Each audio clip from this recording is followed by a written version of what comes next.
Greetings, everyone. My name is Towell, and along with the other team members from the AFSC Fisheries Science Center's Marine Mammal Laboratory, we're excited to share our Openscapes project story and our continuing journey integrating open science principles into marine mammal stock assessment reports, or STARS, into the workflow. We're grateful for Openscapes for having us here to share with you all. Lessons learned through Openscapes were critical to developing our process and providing for our future selves. We'll give you a quick overview of the project and inefficiencies we are trying to address. We'll then describe how we use tools and techniques learned in the Openscapes training to define a new path forward.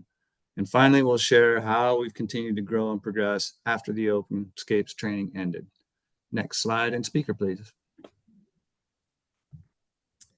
So the Marine Mammal Stock Assessment Reports, or SARs, as we like to call them, they provide updates on population stock status. They assess the risks of human-caused mortalities and injuries. They're used to guide management actions, and they're required by the Marine Mammal Protection Act.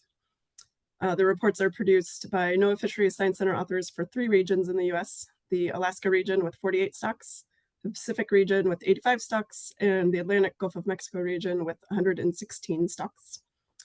So I'll pass it off to Nancy now to tell you about the SAR workflows. Next slide, please.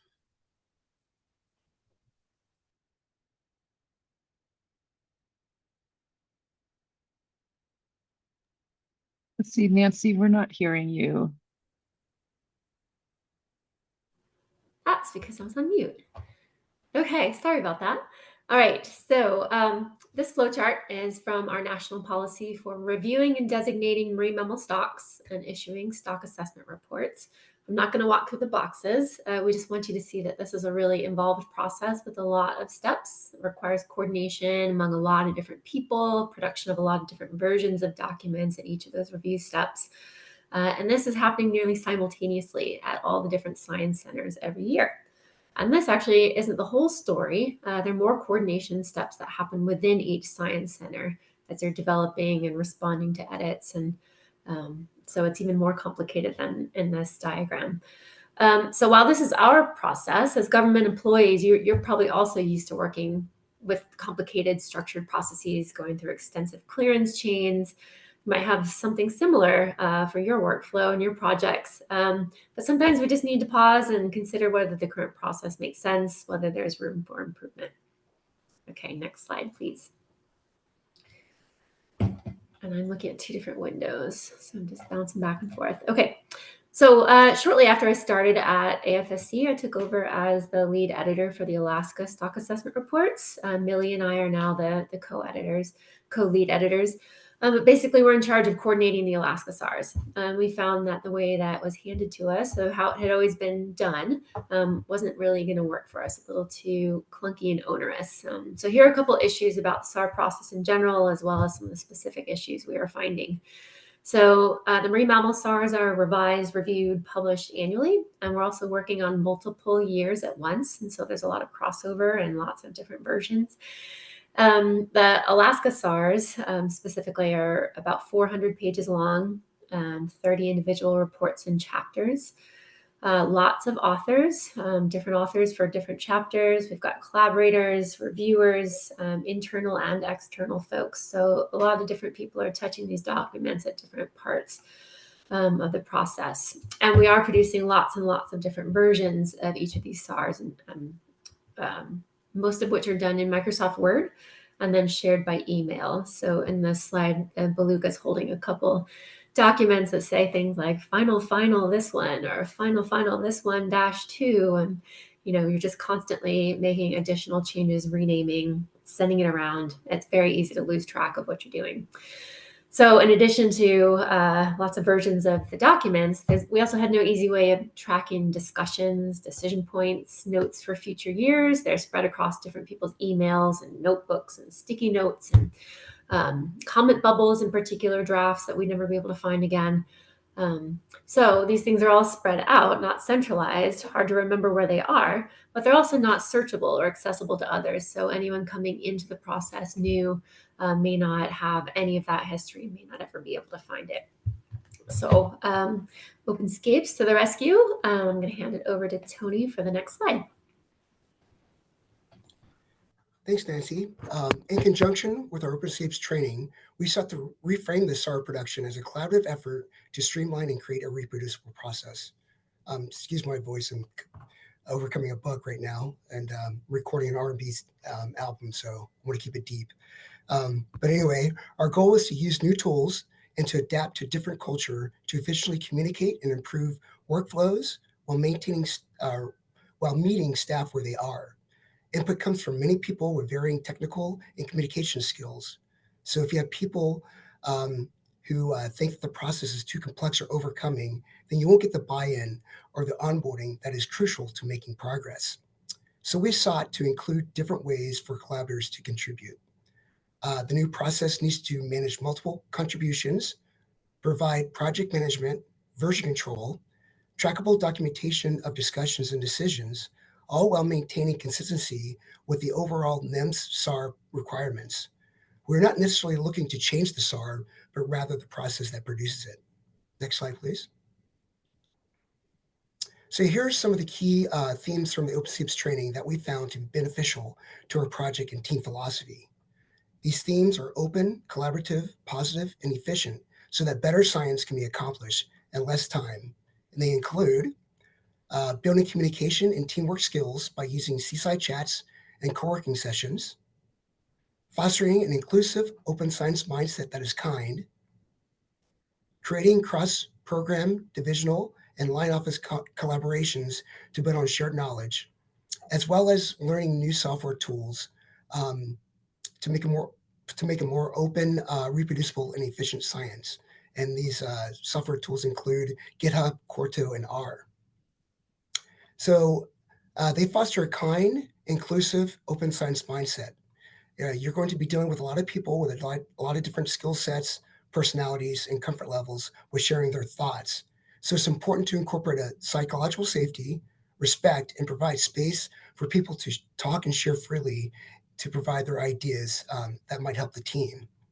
So as Julie mentioned earlier, we want to reinforce and reemphasize that remember that you are not alone. There are lots of folks out there who are working on similar things and willing to share their knowledge and experiences. So next slide, and Brian, please. Thanks, Tony. Yeah, so to address all those different goals, objectives, realistic views of what our skill sets were and what other people's skill sets are, and starting with kind of a blank sheet in front of us, like how do we get to where we want to go? This is a snapshot of where we are now, and it looks good, but it took a lot of work and a lot of testing and a lot of discarding of some of those tests to arrive here. But eventually we've got a workflow now that has improved our efficiency, ability to have reproducibility, and project management capabilities. R and Quarto there on the left in our studio provide the framework for our writing, analyses, running code, and generation of figures and tables. We use Zotero, which is the Z there, as a offshoot package for a shared bibliography and citation tracking. And then Quarto Markdown allows us to provide outputs in a couple different formats. We have two primary target outputs, PDF through the package typist, which just kind of came available a few months ago, and then HTML. We've retained our intermediate output formats, which once upon a time were thought to be our primary output formats, but that changed. But there are people who aren't familiar with using Markdown procedures, and so they're kind of retained to help keep them on board. Next, and then GitHub is fundamental for our version control and the project management, and creates a collaborative workspace for us all to share our work. Next slide, please. These are two of the whoops, I've clicked something wrong. Okay, there we go. Thank you. These are two of our screenshots of some outputs. On the left is a Quarto Markdown in our studio with the code on the left, and a kind of live time HTML output on the right. So you can see in real time the effects of making, adding text or making coding changes. Really nice platform. And then on the right is a recently created output from the typist into PDF of what a mock-up of a finely envisioned report could look like. And thanks for that. And next slide and speaker, please. So another powerful tool of GitHub that we embraced are the project management tools.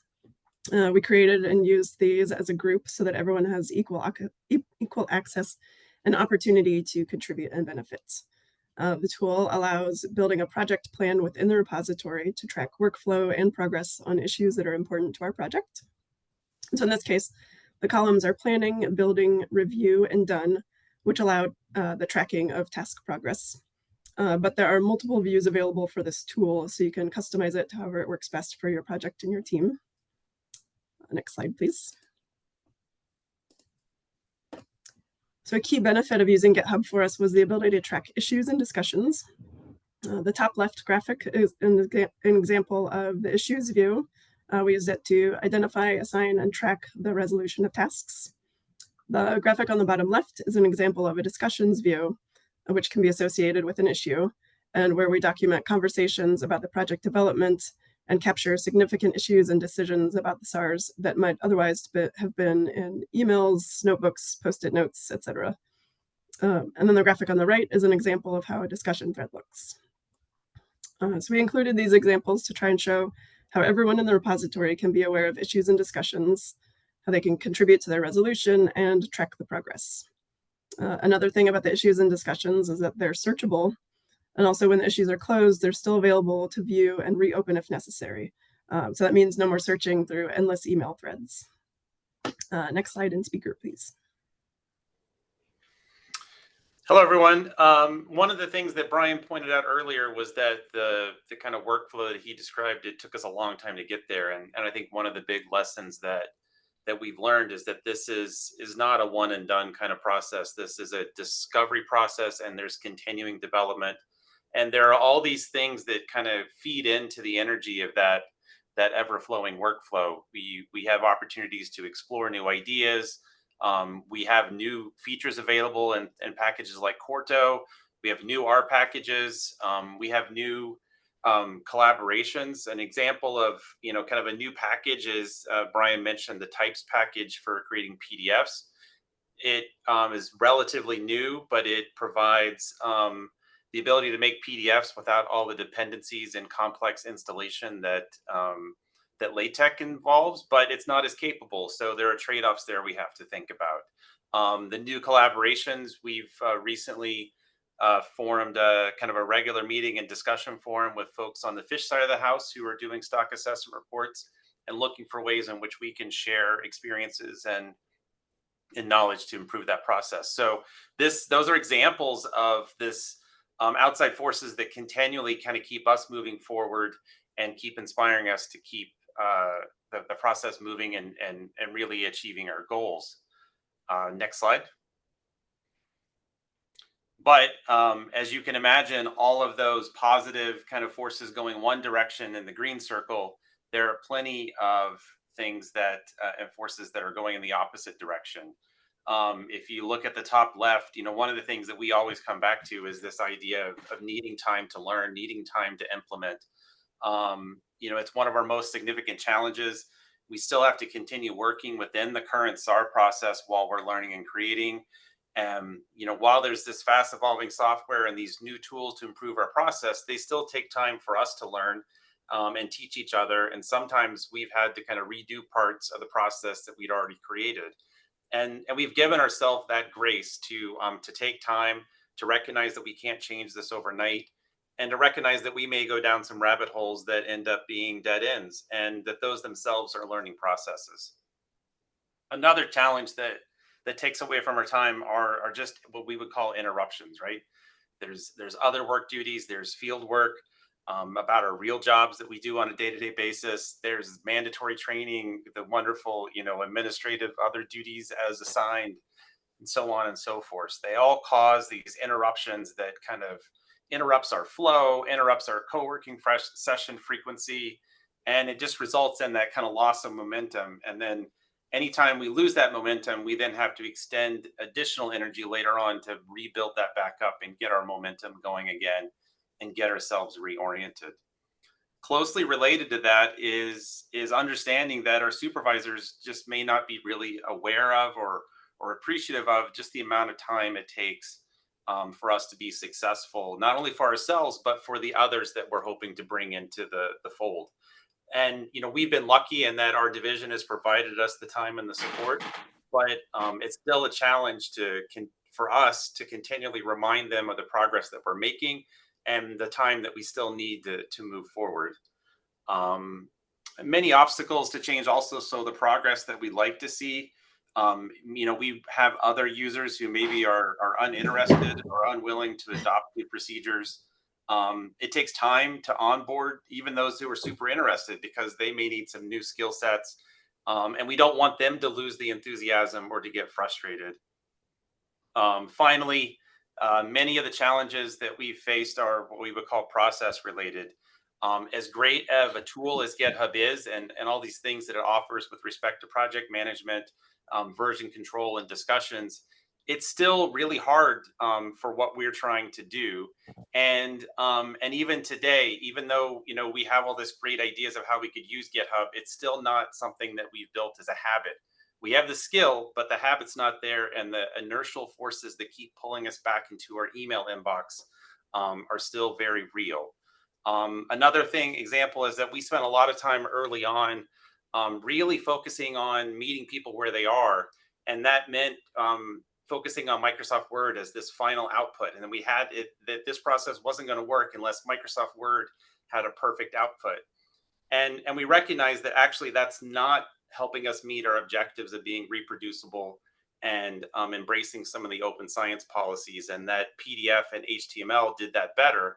And so that's an example of where we learned that meeting people where they are doesn't mean that they get to keep doing what they've always done, that we need to help them also learn new skills, guide them along, and train them to embrace the easier path. Next slide. Okay, let's send you off with a summary and a few parting thoughts. We have successfully achieved a workflow that met all of our objectives. And last year, 2 stock assessment reports were completed using our new workflow. There's so much positive energy associated with, There's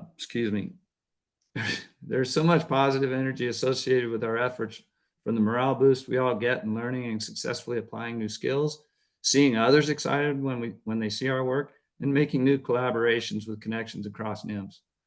This is a continuing process and we'll still have much to do.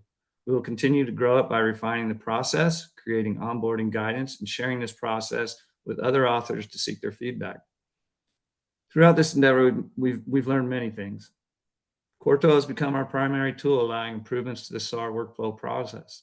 We have found that there's no template for how to incorporate open science objectives into projects, because the way we've always done things is comfortable and seemingly easier. It's important to recognize that changing mindsets and practices takes time, effort, and team building. Open science is awesome, but isn't free in time or money. Buy-in from supervisors to allow that time is essential, and we're grateful to have been given this support from our division leadership. Agency level support and funds for GitHub enterprise licenses and GitHub training are essential to foster the growth of open science culture in the workplace, and this is happening. This is a grassroots effort that came from our own initiative, recognizing a need for improvement, and we took it on as a team endeavor. The transformative part of the process was the team building and the collaboration that fostered innovation and encouraged discovery that was the key to our success. With that, we wish you the best as you continue your journey in the Openscapes. Thank you.